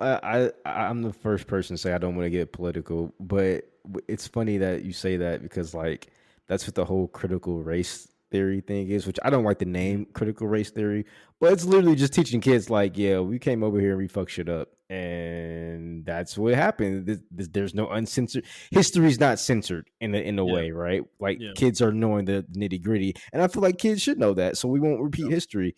You know right, what I'm saying? So. But hey, it is what it is, and I don't like the censorship on games anyway. But mhm. hey, it's not my game, so whatever. Fair enough. Yeah, let's move on. I don't want to talk about this anymore. Yeah. Let's get to something more interesting. So, Team Ninja, we are big fans of them on this podcast. They are working on Stranger of Paradise, Final Fantasy Origins. We know that that's coming out soon next year. But they announced they're working on another game, and they didn't announce the game's name or anything like that. But it is going to be a game based on the Romance of the Three Kingdoms novels, which these are very historically famous. They're about Chinese wars that happened, I think, in like the 1200s or something like that. Okay. Um, Something along those lines. It's a super famous story, but I don't know much more than that. I've never read them myself. But I know that the Dynasty Warriors games are based off of this series of novels, though. And that is an interesting nugget because Koei Tecmo, who owns both of those things, Team Ninja and the Dynasty Warrior series, uh, they're making a game based off of this, these stories. So it kind of makes me wonder, is Team Ninja going to be making potentially making some form of Dynasty Warriors game in their own Nah, style, maybe? I don't. I don't think Um, so. I think they're gonna do the style that they did Neo in, how they told Neo in yeah. the actual rise of Japan or Well, yeah. the Yeah. unification of Japan rather. I'm sorry, Mhm. but they told it in their own way. You know, I don't think it's gonna be a Mushu game. Yeah, I mean, I don't. I'm not saying it's going to be a Musou, but it could be a Dynasty Warriors game, like a Team Ninja Neo style Dynasty Warriors game. Like it may be called Dynasty Warriors in some way. Okay. I mean, Team Ninja, I I've been looking at the way they make their games over the past couple of years. Hmm. With the exception of like Ninja Gaiden and Neo, they make their games in a very interesting way where they make it like Neo or whatever the case may be, or they make it in that style, their own style, but they always incorporate the game that the franchise it comes from. So like for instance, or they don't make it in the style like Neo or whatever, but they make it in a certain style, the action combat style. Yeah, Like Metroid, right? They made it their way, action combat wise, but they incorporated certain elements of Metroid yeah, Prime in there. You know, yeah, uh, they did this. They're doing the same thing with the Final Fantasy games and things of that nature. So yeah, yeah, I mean, I can definitely see what you're saying now. Like they're probably going to incorporate some kind of Dynasty Warriors mechanic in it. Maybe you are controlling the battlefield or something like that, but it's not Dynasty Warriors esque, if that makes any sense. So yeah. It's not like a full Dynasty Warriors game, but it might have elements of them.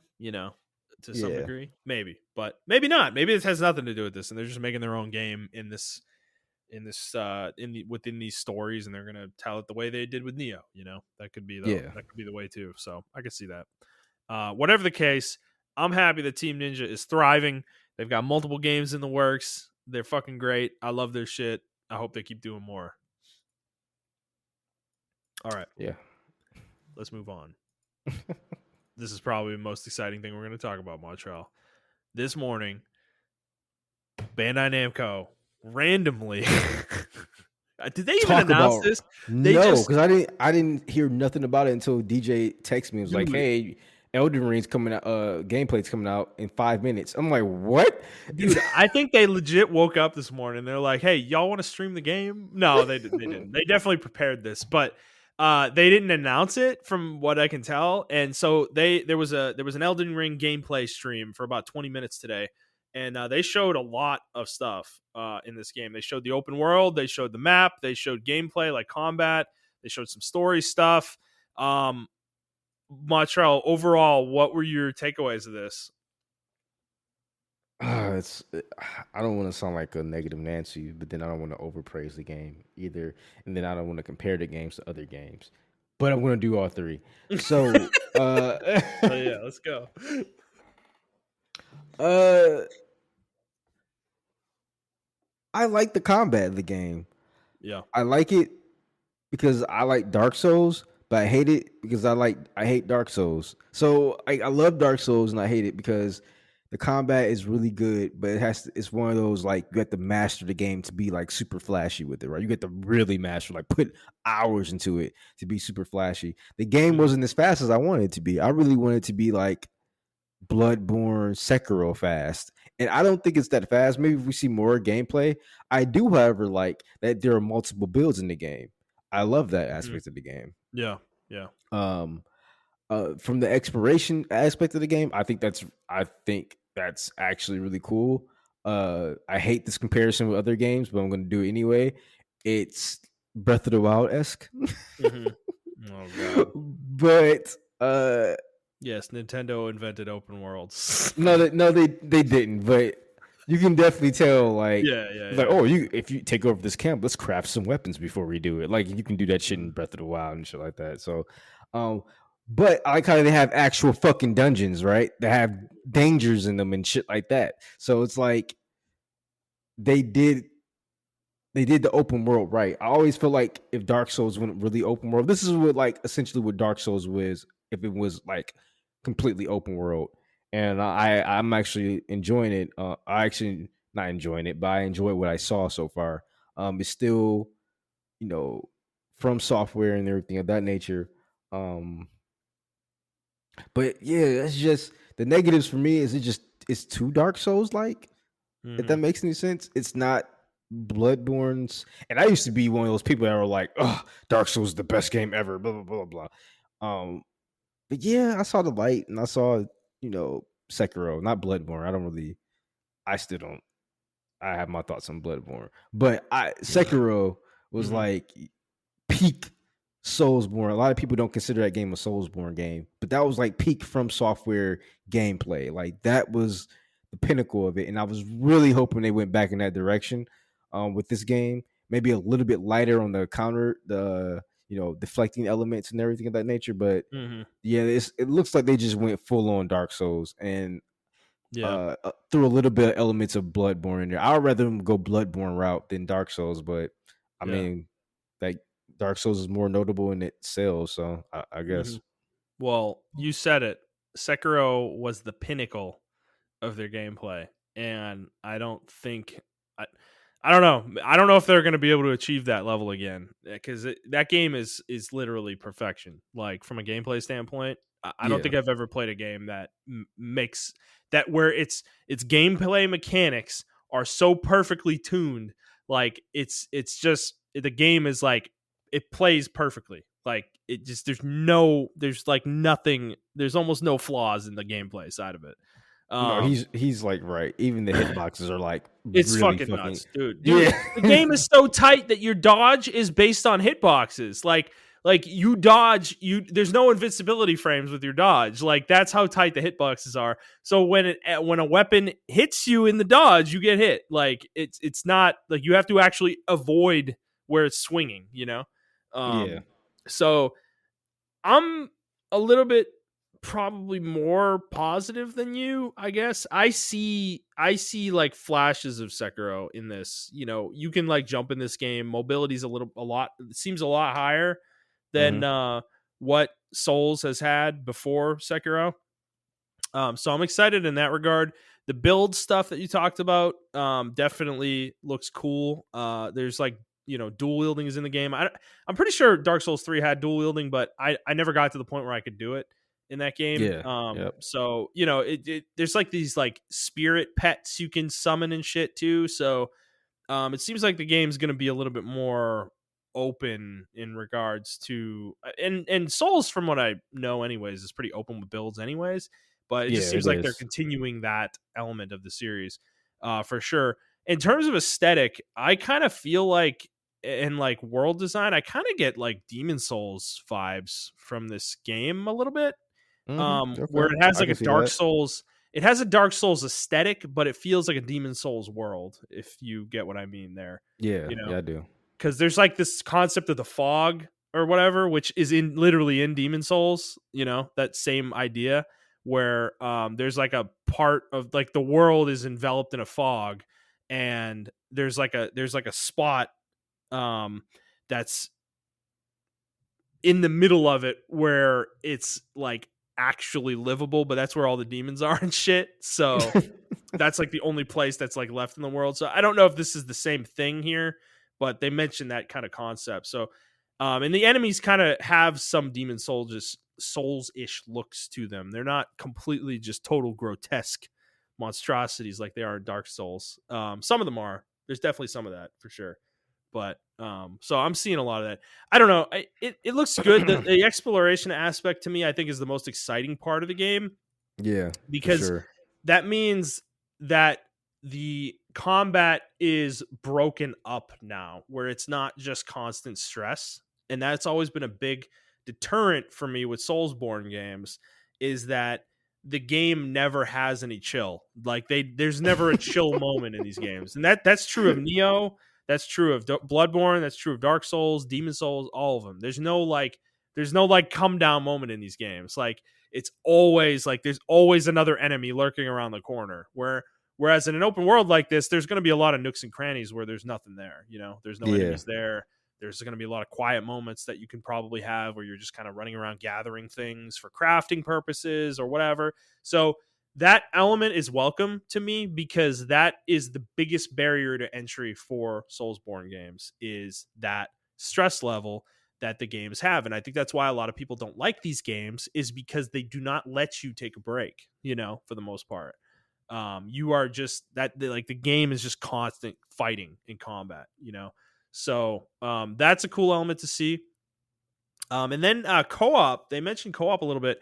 I'm kind of hoping, I doubt it because they never go this route, but I'm kind of hoping this game has like full co-op, dude. I think that would be really fucking cool if we could play it together. Or my brother also would love to fucking play this shit with me. And I'd love to play with him too. So I'm kind of hoping for that, but I'm not gonna put too much on it because they've never really let us do that before in their games. So we'll see on that front. But I think the game looks good. The graphics look fucking great. Character movement looks tight too, in terms of control. It's not like sluggish really at all, which I would expect from, but just to see it is great that it's Yeah. there. So, yeah. Anything else you want to say, or just looking forward to the game? Yeah, I'm just looking forward to it. I can't wait to get my. I think the game's gonna be amazing. It's just like I said, I was kind of disappointed that they went more the Souls route instead of going the Hmm. Bloodborne, Sekiro route. But I forgot about the jump. That jump does add a lot of, just from one feature adds a lot of mobility to it. So Yep. that's it. Well, new moves too, because there are like slam attacks off the jump and Yep. stuff that they showed in this trailer. So that's pretty cool. And yeah, these dungeons look cool, dude. Like this looks like kind of Zelda-ish, you know, Yeah. Yeah. which is really interesting. Because yeah, that was like in the trailer. I'm watching it right now. There was like a skeleton that like pointed at a wall, and you like swing at the wall, and it's like a fake wall. It Yeah. disappears after you swing at it. That kind of stuff. That's Zelda-ish shit right there. So that's kind of cool too. That'll be a really cool element to see in the game. All right. Let's move on, Montrell. We still got a few news stories to get through. This next one was very interesting. Um, Square Enix's president, when he was talking to shareholders this week, and he said that Crystal Dynamics was the wrong choice for Marvel's Avengers, given its lack of experience with the games as a service model. And it is something they will need to learn from in the future as a company. So, this is like an extreme level of candor that we don't often get in the games industry. Um, Montreal, what do you think of the president saying this about, first of all, about this game, but then about the studio, that the studio is the wrong choice? That's that's a really interesting quote. Um, I don't want to say this and sound like racist or whatever, but fuck it. We're a small company, a real small podcast. So the Japanese have a really interesting way of dealing with things. They really blame the studios instead of blaming the leadership. Capcom did it with like their studios and things of that nature. Hmm. They blamed Ninja Theory instead of blaming themselves for putting Ninja Theory on that project for Devil May Cry and the way Mm. they promoted Devil May Cry and the decisions they made. Ninja Theory had to go through Capcom for the decisions they made. So I say that to say Square Enix or EDOs, Montreal EDOs, right? They're the ones who, oh, Crystal Dynamics. I'm sorry. Crystal Dynamics had to go through Square Enix and get the. I'm 90% sure that Crystal Dynamics was not the one who were like, yeah, let's put these microtransactions in here. Yeah, let's get Verizon on here. Yeah, let's get all these extra, brands in here. Let's do all this stuff. Mm. I'm 90% sure they didn't ask for that. It was just a way to pitch the game and monetize it. And Square was like, this is what we're gonna do, and this is what you have to do for the game. So uh I don't think a lot of people would be like, "Oh yeah, Square finally admitted. Oh, they're taking responsibility." I don't see it that way. I feel like they're shifting responsibility because didn't we get a story last week or week before where they actually broke up Crystal Dynamics and turned them into a support studio? Yeah, they're Yeah, supporting the initiative with yeah, Perfect Dark. yeah. So that's my example right there. It's almost like a punishment to them. You guys didn't do really well, so now we gotta turn you into a support studio and make money off of you other ways. I think it's the actual blow into the face of Crystal Dynamics, and I really want to get into their brains right now and see what they're thinking because this is really fucked up in my opinion. It's like one of the most fucked up things to be as a developer that your publisher is blaming you for what essentially the decisions they probably made. Yeah, that you've got an interesting take there. You've kind of convinced me because I really wasn't thinking about it in those terms, but you're kind of right. Like he makes it sound like he's taking ownership of this, but their actions tell a different story. Because Yeah. you're right. Like yeah, they're making Crystal be a support studio for literally someone else's fucking game. And then you're right about the microtransaction element too, and all the fucking sponsorship deals. Like, remember how much of a meme the like Verizon costumes were with Yeah. this fucking game? Like, yeah, you're totally right. Crystal did not go to Verizon and was like, hey, let's fucking dude, we love your brand. Let's make some costumes for Verizon. No, dude. No, fucking no. Square Enix forced that shit into the game. There's no question about that. So yeah, you're I mean, you're fucking spot on about it. There is some truth to what he says though, like in the literal sense of what he's saying, Hmm. that Crystal Yeah. is not the right studio for this game. They were not the I right I studio for this I game. That 100% agree with that Yeah, term. that's a true statement, but who Yeah. decided to give them the game? Square Enix. Exactly. So get fucked. Because dude, you can see with like that kind of choice, right? Where Guardians of the Galaxy is in its like, it's funny because I kind of, these two games are married in my head, right? Because they look similar. They're both Marvel games. They're both Square Enix Marvel games, and they were probably signed around the same time. The deals to make these Who games. who, who made Guardians of the Galaxy? Was it So Idios? Guardians is made by Eidos Montreal, which is Okay. famously the Deus Ex studio, right? Yep. And that game, what is that game getting? That game is getting praised like crazy right now. It's like a huge surprise hit. Which, by the way, when you say that this game was a huge surprise, you're kind of insulting Eidos Montreal. Get fucked. they're a great fucking studio. You're all idiots. You should have seen this coming. I I know mean, I was skeptical about that game, I but it was was too. because I of was. it was because of the fact that it looked like this. It looked like Avengers, and Yeah. Avengers was awful. And I don't trust Square Enix as far as I can fucking throw them. And it sounds like they let Eidos actually make the fucking game they wanted to make. So, and it turned out fucking great. So Eidos is a great studio. Not surprised that Guardians of the Galaxy is actually fucking good, and it has a good story because that's what they're good at. That's the thing, matching up the talent to the type of game you want to make. Eidos is a studio that writes great stories and executes great stories. They've done it for a long fucking time. Deus Ex, Mankind Divided is a fucking great game, and it has an awesome story.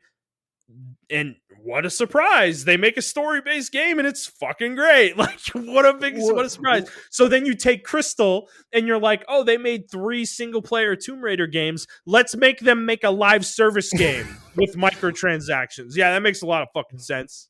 Like, So there's 2 things I want to harp on, right? yeah, And I now that you were talking, I see the trends now. Holy shit. They did this with fucking Tomb Raider, where they pushed the multiplayer. They shoehorn multiplayer into Tomb Raider for no fucking reason. Like no yeah, one asked for that shit, right? mm. And they did the deals and everything like that. And that's Square Enix. They also did the same shit with Mankind Divided. That was, or Oh was it yeah. Mankind Revolution? Or No, was it it, was Mankind Divided. No, you're yeah, totally right. They they put a pushed this multiplayer fucking mode in that game. No, not even a multiplayer mode. The fucking simulation mode, right? yeah, they put the Oh, simulation, and not only that, but the marketing around it was fucking awful. You remember oh my that shit? god, dude, S- wow, yeah. Could you? That was some most tone deaf shit I've ever seen from a publisher. Yeah, so I really think, and like, so this is the thing that, like, Eastern publishers have this really tone deaf thing when it comes to marketing in the West. They still market in the West like it's the 90s, and it's not. They did the same shit with Devil May Cry. They did the same shit with fucking Lost Planet, as far as like, Capcom, and how they handed that off to a Western developer, and they tried to market it like that or whatever. Yeah. And I even say, to the extent, like, they just got lucky with World, because they actually advertise World in the same fucking way. Mm-hmm. And Square Enix is doing the same exact shit. And where, like, they have this Western talent that's really good, but they just don't know how to market them, because they don't They don't make Western know games. exactly. They don't know how the Western market works, or how to advertise towards them. Um, and yeah, I feel like the Avengers probably could have been a great single player game, or great action combat game. Because I know a lot of people who praise the combat in that game. It's just everything else surrounding the game fucking sucks. So, I mean, I'm very disappointed in this. I feel really bad for Crystal Dynamics. Like, Mm-hmm. holy shit, the optics behind that shit. I'm pretty sure people in the industry know. Like, they know that they're not a bad studio. They used to be Idios. They're not a bad studio, dude. Like the Tomb Raider games are like universally praised. Like they're Yeah, not amazing games. They're not like the best games ever made, but they all have very positive ratings, you know? So I don't know. I mean, Square screwed the studio over, and you're right. They're fucking punishing them for a bad, like a failed game by making them be a support studio for the initiative. It's yeah, fucked, you know? Because I'm lucky right now that Eidos's game is doing well, because if they had the same performance as Avengers, they would be in the same. They would probably get the same, like have the same fate, down the road in a year or two, where they would be relegated to a support role.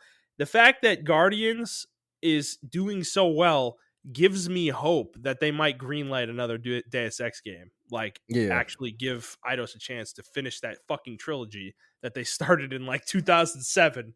Well, So it's funny, yeah. because that has a lot of gameplay elements from Mankind Divided. The RPG elements are just Mhm. all littered throughout. When I was watching it, I was like, "Damn, this is really RPG focused." Like, the branching paths you can do and everything of that nature. It's just, I don't know. I think Square needs to I think what they need to do is how they treat fucking Final Fantasy teams and Tetsamura. Let them just do them, and you will get your money. Like, Mhm. legitimately. So, um, I, I think Square is in a very rare and blessed position, to where they have studios that are competent, and they don't need too much overhead.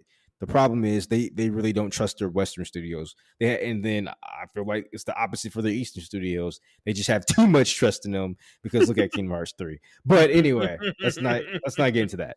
Mhm. But yeah, I think I already said what I had to say. But yeah, I feel bad for the studio. Hopefully things turn out better with the initiative and Perfect Dark, and they get another shot in a couple years. Fair enough. Well said. All right, let's move on. We've got multiple stories about Blizzard to close out the show. I know everybody's excited. All right. You want to consolidate it down to like one big Yeah, thing? I'm going to Okay. because we're just going to have a discussion about Blizzard. So, three things happened this week about Blizzard. Back when J. Allen Brack resigned in August, when all the bullshit around sexual harassment came out with Blizzard, Mike Ybarra and then Jennifer O'Neill took over as co-leaders of Blizzard following his departure. And one of them, Jen O'Neill, has stepped down after 2.5 months in this role. And Mike Ybarra is now the single leader of Blizzard. So that happened. She's leaving. I don't even think, I think she might be leaving games. She's going to work in, she intends to focus on promoting diversity and inclusion in the video game industry. Okay. So she's not like going anywhere necessarily. She wants to stay within the industry, but she's leaving Blizzard, period. So that happened. Then Blizzard canceled BlizzCon 2022, BlizzCon line that they were going to do early next year. And the event is going to be reimagined. They did say that some announcements will still be coming in February. And then the third thing is they announced this basically all happened at once. They announced this all at the same time so that their stock hit would, all be consolidated into one fucking thing. Overwatch 2 and Diablo 4 have been delayed, and they may both be delayed into 2023, which for Overwatch 2, Diablo 4, we didn't even know they were targeting 2022. They hadn't said that yet. Overwatch 2, though, was like, I think 100 days away from being released. So that one is pretty big if it gets pushed into 2023. That means it's like a full year delay we're talking about on that one. So, Montrell, how does this all hit you? Blizzard's been through, they're having a real bad few months, and it just keeps getting worse. Um, yeah, you pretty much nailed the coffin on the head right there with that one sentence.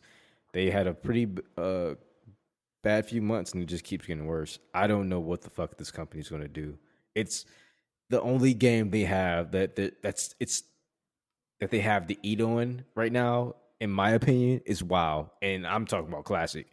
So I know, right? Retail's fucking cratering, man. Like, oh my gosh, yeah, Shadowlands is a disaster. Like at this point, so they need to make new games. They need to make new games. They cannot depend. Oh, and I'm sorry, in Diablo 2 remake, remastered rather. I think that was a surprise hit because we were all expecting the absolute. I know I was. I was expecting the absolute worst. I expected you guys to come online and be like, "Oh my fucking god, it's another fucking Reforge." Oh my fucking god! But it actually well, the turned thing out. about this one, they gave it to Vicarious Visions, who were a good studio, and they got absorbed by Blizzard recently. They're a good Okay. studio. They actually gave it to an internal team to make properly, unlike Reforged, which Yeah, whatever. who did We they don't give need to that? rehash that. Yeah, But okay. But I'm not surprised that Overwatch 2 was delayed. A lot of people saw early game footage of Overwatch 2, and it looked exactly like Overwatch 1. Why are we even calling it Overwatch 2? mhm. Like a lot of people were saying that. Even Overwatch enthusiasts were like, "Why are we even calling it this?" Like it looks exactly like Overwatch 1, Dude, but with new characters. it's just Oh, and we can do 5v5 instead of 6v6 now, or something like that. Yeah, like, yeah, is it 5v5. is it by the time this game comes out though, isn't it going to be like too little, too late? Yeah, I think Because so. by the time it comes out, Overwatch 1 will have came out 7 years prior. It came out in 2016, right? Yeah, wow, you're right. Holy shit. Dude, like, so what is even the demand for an Overwatch 2? Like, do people even care about Overwatch anymore? Like, is this I don't know, man. This game feels like it could really be a flop. I'm really I'm concerned about Overwatch 2. Like, I mean, I'm I'm not gonna concerned about it. I really don't care how it does, to be frank. I don't give a shit. But it really could be a flop for them. I'm gonna take the Randy Pitchford route. I think this game. I think Overwatch is only thriving because of the porn. Like Yeah. that's legitimately it. Because the gameplay is not fun at all. At least Mhm. for me, it's not. I don't think it has enough depth for it. The leagues died out. I think there are still a couple leagues playing it, but it's definitely not as popular because they It didn't has push it. no penetration, dude. No one's talking about Overwatch. I haven't heard about Overwatch in fucking years. You know, beyond People people still talking play about it. Overwatch too. You know, it's like, There are people. I still see some people, post the game clips here and there on my timeline every couple of weeks or every month or two or whatever. But I just don't see the appeal of the game and at this point. Like you said, I don't. I really think they were trying to make this the next mhm. League of Legends or Dota, and it doesn't have the sticking power in my opinion. It should be a free to play game to be honest with you. Yeah, but The they're simple greedy fact, motherfuckers. They need yeah, to the have simple their fact that cake this and has eat a it price too. tag on it, Yeah, yeah, you get a it's price tag crazy. with loot boxes. Yeah, and I That's think Blizzard. I really I bet you 50% that's why they delay Overwatch 2. They're like, oh, we actually can't do the same shit. Someone came downstairs and was like, wait, I'm gonna we're gonna be paying for this game.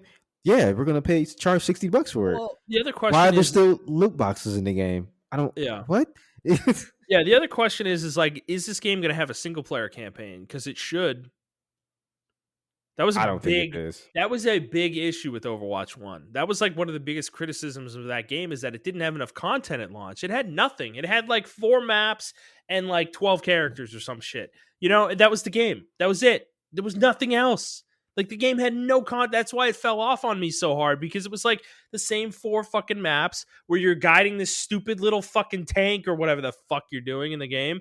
Like it just I don't know. The game, like you said, had no staying power. It just and I think it happened for a lot of people like that. And to me, Overwatch 2, the only way this game is going to be successful is if it is robust at launch. It has a ton of modes, a ton of maps. It actually has single player content, whether it's a campaign or just something else, single player focused in some way. Like I think it needs that. I think it also needs to pick its monetization method. Is it a box game that you buy for $70 or does it have loot boxes and microtransactions?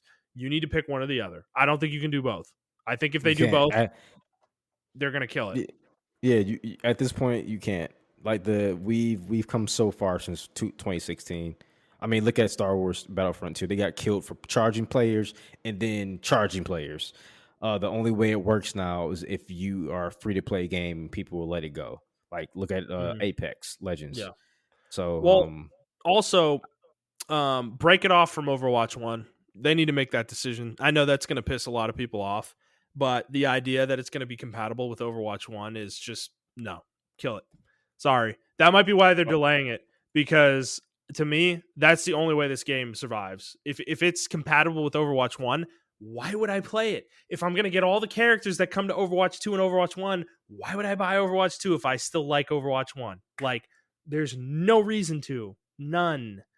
So they need to make that decision and announce it at some point because yeah, that one was perplexing when they announced the game back in the day, a couple years ago. And to me, I think that one makes no sense. There's no reason to because like I said, the game's gonna be 7 years old by the time this comes out. Why are you trying to make your game backwards compatible with a game from 7 years ago? That is a full console generation. Like, no. Like, no, don't do that. Like if Dota 3 came out, it's not going to be compatible with Dota 2. That's the reason it's called 3. It's a different game. Like, I don't whatever. I don't fucking Blizzard, dude. Diablo 4. I'm surprised they even announced a delay for this game because I didn't believe it was coming out next year. To be frank, so that one hits a lot less hard, I guess. It is interesting though because now it feels realistic that these two games are going to come out pretty close to each other, and I feel like that's risky for Blizzard. I don't. see why you'd want to stack them in the same year like I that, I, you know? I think I know why. Oh, I'm sorry. I just got a weird message that popped up on my phone. Uh-oh. But uh, I think it makes sense because you can see which way your audience is swaying, and focus your development on that.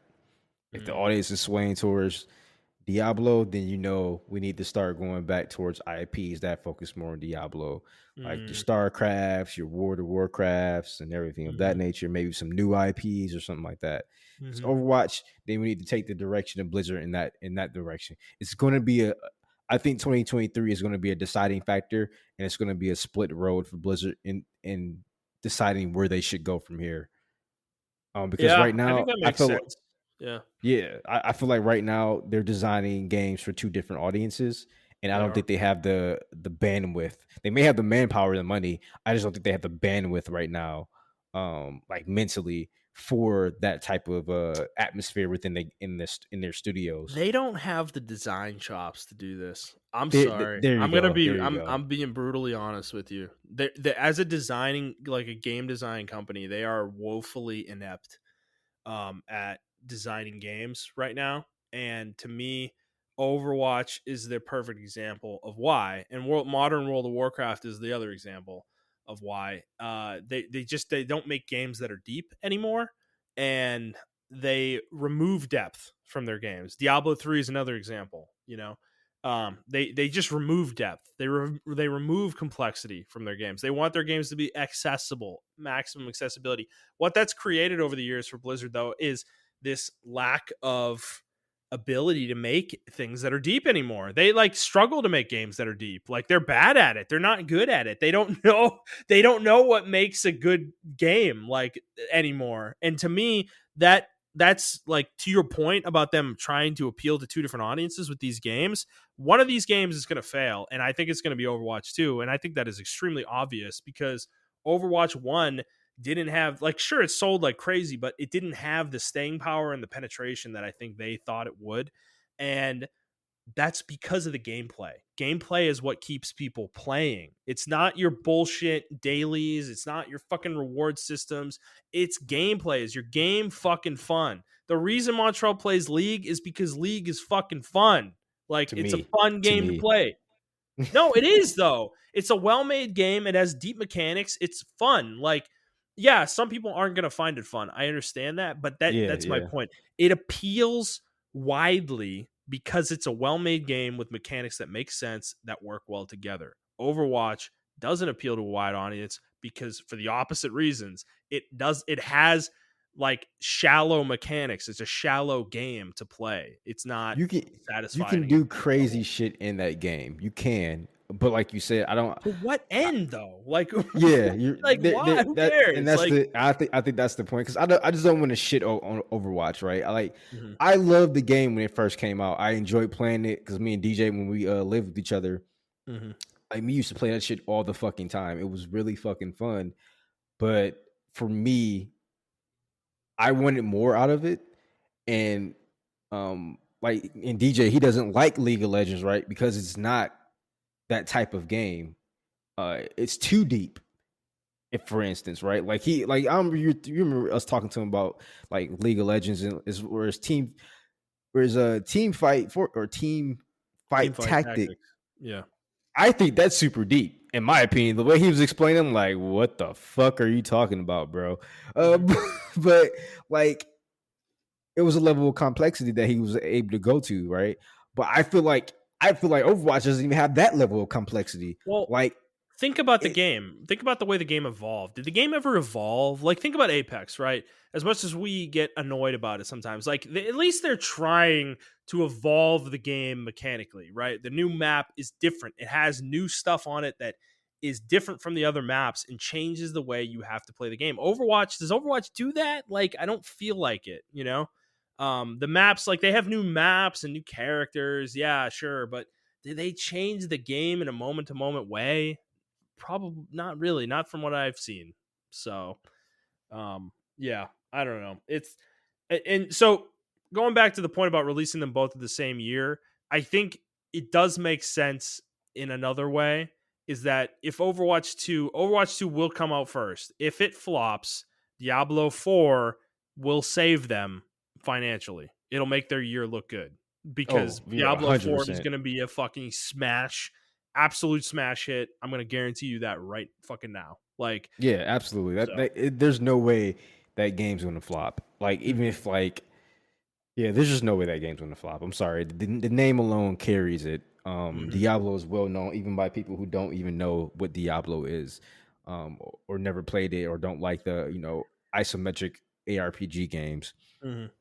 Uh, And what they've shown of it is enough of a departure from Diablo 3 that it's going to get people back who hated Diablo 3 like me and Jet. So yeah, exactly. So that's my I point. It's gonna be a huge hit. but my real question is this now. If Overwatch 2 flops or when it flops, or if not gonna say When when it if flops. if I'm sorry, y'all. I'm sorry. I didn't mean that. Oh I'm sorry. shit, dude! Uh, Shots if fired. if it flops, I think we're gonna have a mass exodus. Like hmm people are gonna get fired At because I feel Blizzard. like I feel like that game carries a certain culture and Mm, ethic with it, right? hmm And I don't feel like that culture and that ethic and that aesthetic as well. I feel like it fits in World of Warcraft. Like we seen how World of Warcraft, the newer retail ones, it kind of works, right? We saw the mm. story beats. At least I did. I watched the story beats and everything of that nature, and I'm like, this is not written the way Warcraft is written or Starcraft is written. It's It's written just like Mass Effect Andromeda. yes, there you go. That's a good hmm example. Um, and I feel like Diablo 4 is going to go back to that old way. Now, this is just total speculation. I don't know the story or anything, but just hmm from that trailer alone and the gameplay they've shown, hmm they've really taken it back to like the dark Diablo, that hmm that Blizzard that knew how to write shit, right? And I feel Well, like a how to lot of create an people, atmosphere in your game. yeah, That's exactly. yeah, yeah, right. And I just feel like this newer Blizzard doesn't get it. They really tried something new. They thought they had a hit, and I commend them for trying something new. But I feel like they rode the coattails way too hard. They were just way too dependent on Overwatch, if that makes any sense. hmm So we'll see. Fair enough. All right, let's leave Blizzard behind. We'll talk about them again. You know we will. Our last story today is just a delay, another delay. Marvel's Midnight Suns delayed until late 2022. This is the XCOM Marvel game that is being made by Firaxis. It is being delayed to the second half of 2022. It was supposed to be coming out in the first half of 2022. So 6-month delay on that game. Montrell, I know you don't really care about this game, right? Nah, not really, unfortunately. Fair enough. If I had infinite time, I would play this game, but I'm probably not going to. So, but for those of you who do care, it has been delayed. So be patient. All right, Montreal. We got a question from that dude. A couple questions. I think our friend that dude though might be a little inebriated when he wrote this because he says 3 questions for y'all. First of all, it's a real one's B day. Happy birthday, that dude. What y'all like to drink on? That's the first question. I like to drink on dark liquors. So dark drinks, pretty much. My favorite is bourbon, and hmm my favorite bourbon is Woodford Reserve. I love drinking on Woodford Reserve. hmm It's my shit. If I'm feeling really cheap, I go with Yeah. Hennessy, but hmm Woodford Reserve is. I'm a bourbon guy, so bourbon is my choice. Mm. I'm pretty much a non-alcoholic boy for the most part. Now, I do drink occasionally. If I do drink, I like fruity mixed drinks. So, like we're talking like margaritas or Okay. vodka mixed with like, fucking fruit juice or something, shit like Okay. that. um I'm not I hate beer. I think beer's disgusting for the most part. And wine sucks. I hate Yes, wine. I can agree Wine's with you terrible. 100% on that. Wine Yeah. sucks. Yeah. So yeah, like a margarita, I'm good on. I'll take a margarita, but it's got to be a real special occasion for me to drink though. So yeah. His second question: if you can pick an anime to make a game out of, what would it be, and what type of genre would it be? I think we talked about this I'm last. pretty sure we did. Yeah, I think we talked about this last a couple of weeks ago. Well, yeah, didn't I say like a Naruto, Like open a world game? JRPG. That's what I Oh, want. you Yeah, that's my okay? And answer. there's okay. Oh, excuse me. Bless you. Um, Thank you. I would actually want like a so for anime, man, I can choose so many different animes. Holy shit. Well, you don't just want Jump Force 2? Oh, I know what I would like. I would like a Cowboy Bebop game, RPG, action Mm, RPG game, but in mhm. like the vein of like a Mass Effect. Like you get to make decisions with your crew, you get to learn who they Okay. are and everything of that nature. And it's like a third person shooter uh with some really good close combat because Spike can do, close combat and stuff like that. Um so that's kind of what I would like. Yeah. Okay. I think What Cowboy about like Bebop a what deserves about a like a good game. Telltale style Cowboy Bebop game? That would work. I don't like those style of games, but that would definitely work with Cowboy Bebop, like Okay. 100%. I'll probably buy that. Yeah. Yeah, I think that would work. Yeah, and the reason I said I think he's inebriated is there's no third question. So hey, dad dude, I hope you enjoyed your birthday, man. Hope you didn't go too hard on the Yeah. the I already said happy birthday to you on Twitter, but happy birthday again. hey man. Thanks for the questions. We appreciate the interaction with you, man. All right, Montrell, that's it. That's all we got this week. All Did right. you anything else you want to talk about before we go today? Nope. That's it for me. Okay. Well, that's going to be it for us, guys. So, if you like this episode, please like the episode, review the show, and subscribe to the show on whatever feed you are listening to it on. And please, please share it with your friends.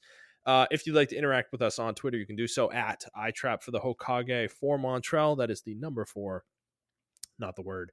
I'm at Thundernut01, and the show is at The Player's Take. If you'd like to send us questions, you can do so on Twitter or send us an email to theplayerstake01@gmail.com. And that is it for us, guys. We hope you enjoyed this episode, and we'll see you next week. Bye. Bye bye.